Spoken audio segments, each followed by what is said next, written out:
On the broadcast tonight, hard sell. The White House opens a full-court press on Congress, making the case for strikes on Syria as Assad lashes out in a new interview.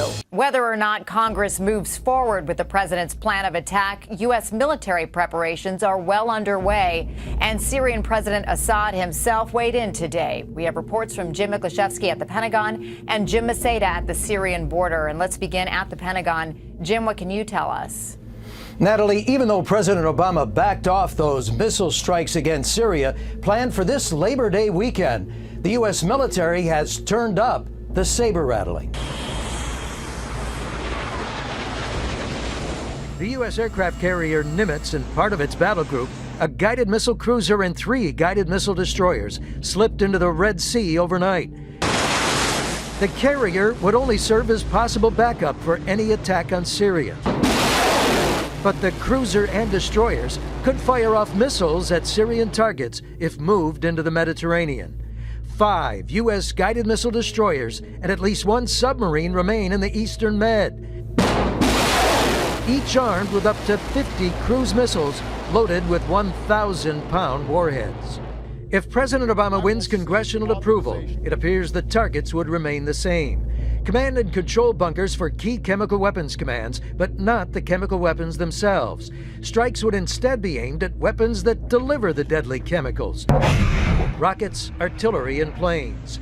But regime change would not be the goal, and Syrian President Bashar al-Assad would not be a target. Critics argue that may only embolden Assad. What if he follows 2 days later with another chemical strike? Then what? Do we continue to escalate? Well, the delay in strikes does give the Syrian military time to disperse many weapons. The U.S. military is constantly updating its target list and using this delay to fine-tune the original strike plan.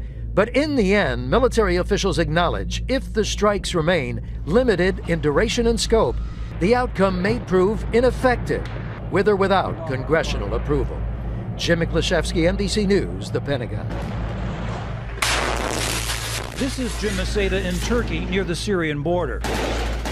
Thousands of miles from the political showdown in Washington, Syria's civil war rages on. This Damascus suburb, just the latest target of President Assad's firepower. The war has claimed at least 110,000 lives so far, displaced some 7 million people, a third of Syria's population. Today, more families escaped to Turkey, fearful and angry at the U.S. and its allies. We wish that the international powers had toppled the government, said Mahmoud, but after more than 2 years, it's too late now. Assad himself, hoping to take advantage of President Obama's hesitation, today told French daily Le Figaro that a U.S. airstrike could trigger a conflagration in the Middle East. No one knows what will happen, he said. Everyone will lose control of the situation once the powder keg explodes. He denied his forces used chemical weapons, challenging the U.S. and France to offer proof.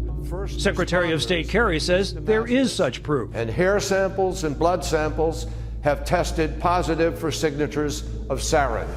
Assad said his own forces were the victims and blamed the rebels for the chemical attack, a claim few find credible. We see quite clearly from the intelligence, the satellite information, the human intelligence, and the positive testing that chemical weapons were used, and almost certainly by the Syrian regime.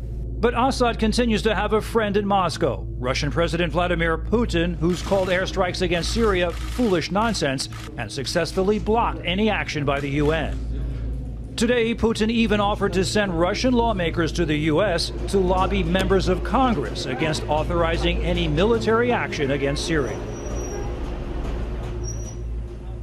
And Natalie, to pick up on what Mick's reporting, we are hearing from Syrian citizens and experts alike that Assad is using this delay to move artillery and rockets into residential areas, even into houses and schools, and is clearing out sensitive equipment and documents as well from command and control centers, even as Washington debates what to do next. Natalie? Jim Maseda on the Turkey-Syria border. Thanks, Jim.